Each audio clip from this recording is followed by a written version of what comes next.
and first things first, just want to say thanks to all the fans that came out and traveled to Arizona. It was great to come out of the tunnel, pregame warm-ups, kind of look around and see all that blue and gold that was in the stands. That was great to see. Also want to make note before we jump into the football things that are going to be a lot of the questions here today. We're very proud of where the team's at right now academically. Summer grades came in, and for the first time ever in the history of Kent State football, we have a cumulative GPA over a 3.0. So we're really proud of our guys and the way that they've changed their habits off the field and on the field. Obviously, results are coming quicker off the field because there's more that we can control there. And I know the results will come on the field as well. Proud of the way that the guys competed on the field. Was really pleased with the way the defense flew around. Really did a nice job containing one of the better Pac-12 offenses from a year ago. Benjamin's an exceptional back, and for our defense to limit him to under 4 yards per carry was great. We're top 10 in the country right now with sacks, with 5. Had numerous other quarterback pressures that could probably be even higher from those opportunities that we had. I know we've addressed that, but I'm really pleased with the way that they attacked, the way that they pursued the football. It was special teams. It was great to have Derek back out. Obviously, a healthy Derek helps us all. He's great ball placement, able to flip the field. Jamal Parker did an exceptional job on the fake punt, taking advantage of that opportunity. And then offensively, there's some things that we need to clean up. Starts first and foremost with myself and the offensive staff and our game planning and putting our kids in the best position to succeed so we can have good, consistent decisions across the board and that our quarterbacks and the rest of the unit can play better and we value the football at a very high level. First and foremost, made headlines with Woody, benching Woody there. And you mentioned, he's your guy moving forward. Does that mean we can expect to see him start every game and play throughout the game, or are you still going to go to Crum occasionally? So our kids know that we have created an environment here on competition, and even though there's a depth chart in place and we release that, they know each and every single week there's competition to earn the right to start.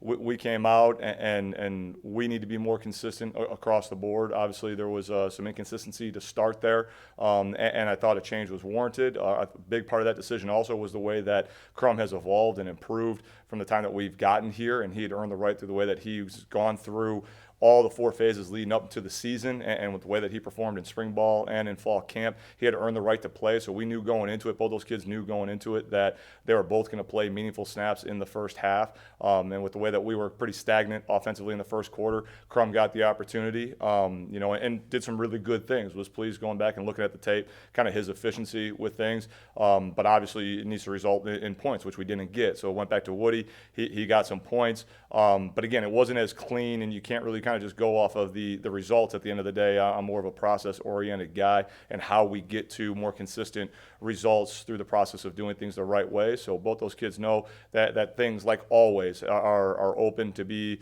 a competition to earn the right to play and to start on Saturday. And that's not just the quarterback position; it's across the board. With the running back position as well. With Joel and with X, and in every position that's in our football team, you have to earn the right to start and you have to earn the right to play. And our kids know that; they thrive on that. And that's the way that we're always going to be. And just moving forward into week 2, how are you challenging the offense? To do things the right way. It was obviously disappointing with the outcome of things and the inefficiency, but the positive things when you look at it is that those are all controllables for us. Anytime that we were starting to generate tempo, do the things that we do, it was a self-inflicted wound, right?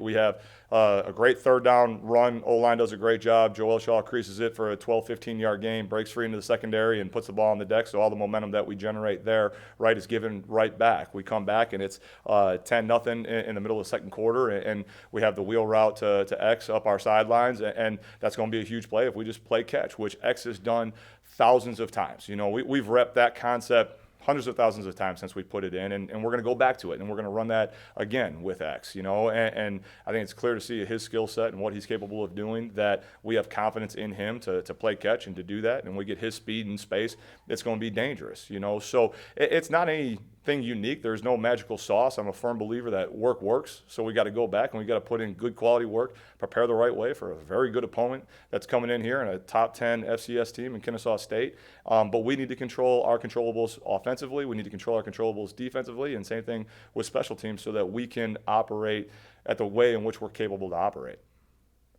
And you kind of mentioned it there. How do you plan on slowing down Kennesaw State's offense, particularly their running attack?